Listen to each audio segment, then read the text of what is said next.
যে ঠকে সেও কাঁদে, আবার যে ঠকায় সেও কাঁদে। পার্থক্যটা হচ্ছে দুদিন আগে আর পরে। কেন বললাম এই কথাটা ভাই? বর্তমান সময়ে এই বিষয়টা খুব বেশি প্রচলিত। আপনি তার দ্বারা ঠকছেন, সে আপনাকে ঠকাইছে, সে আপনার সাথে চিট করছে, আপনি তার সাথে চিট করছেন। একটা নর্মাল বিষয় সবার জন্যই। কিন্তু আপনি কি আপনার দিক থেকে কখনো এই কোয়েশ্চেনটা নিজেকে করছেন যে আপনি যার সাথে চিট করতেছেন সেও কিন্তু আপনার উপর ডিপেন্ড ছিল, সেও আপনার জন্য নীরবে কোথাও না কোথাও ঠিকই কান্না করছে, বাট আপনি তা দেখেন নাই, আপনি তা দেখার আগ্রহ প্রকাশ করেন নাই। কিন্তু কোনো না কোনো একটা সময় গিয়া এই যে আপনার জন্য সে কান্না করছে, এইটার রিভেন্স কি হয় ভাই জানেন? আপনিও কোনো না কোনো একটা সময় গিয়া ঠিকই কারোর জন্য কান্না করবেন, বা কারোর জন্য না হোক নিজের জন্য হইলেও খুব বেশি কান্না করবেন। একদিন আগে আর পরে। কথায় আছে না, যে যেমন করবে সে ঠিক তেমনটাই পাবে, একদিন আগে বা পরে। তো খুব সহজে এই ধরনের সিচুয়েশনগুলা তৈরি করা ঠিক না, যাতে করে আপনি ঠকাবেন, সে কান্না করবে, এবং কোনো না কোনো একটা সময় গিয়ে আপনি নিজেও কান্না করবেন।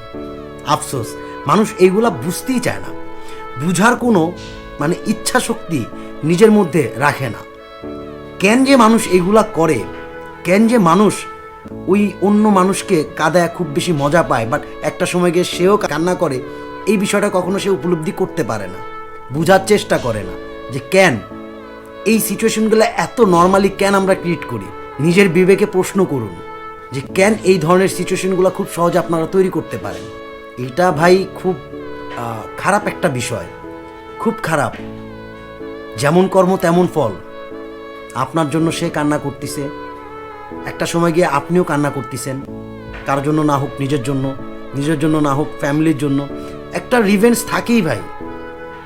আর তাই তো বলতেছি ভাই, যা করবেন, যেই ধরনের ডিসিশন নেন না কেন, এটা আসলে একটা রিলেশন থেকেই বেশিরভাগ এই সম্পর্কগুলোর জন্যই হয়তো বা এই ধরনের সিচুয়েশনগুলো খুব সহজে তৈরি হয়। ওভারঅল সব কিছু মিলাই, কারণ মানুষের লাইফে রিলেশন বলতেই যে একটা শব্দ থাকবে এরকম না, যে কোনো ধরনের কিছু হইতে পারে। বন্ধুত্বমূলক সম্পর্ক থেকেও তো ঠকার একটা বিষয় থাকে, গেমের একটা বিষয় থাকে, অনেক কিছু, ওভারঅল অনেক কিছু ভাই। তো যারাই যেই ধরনের ডিসিশনগুলো নেন না কেন, একটু শান্তি মাথায় নিজের মধ্যে চিন্তা কইরা একটা সিদ্ধান্ত গ্রহণ করেন। এতে করে দেখবেন ভাই, অন্তত কেউ আপনার জন্য কান্নাও করবে না, আর আপনিও কোনো না কোনো একটা সময় গিয়ে কান্না করবেন না, নর্মাল লাইফ লিড করতে পারবেন। That's it.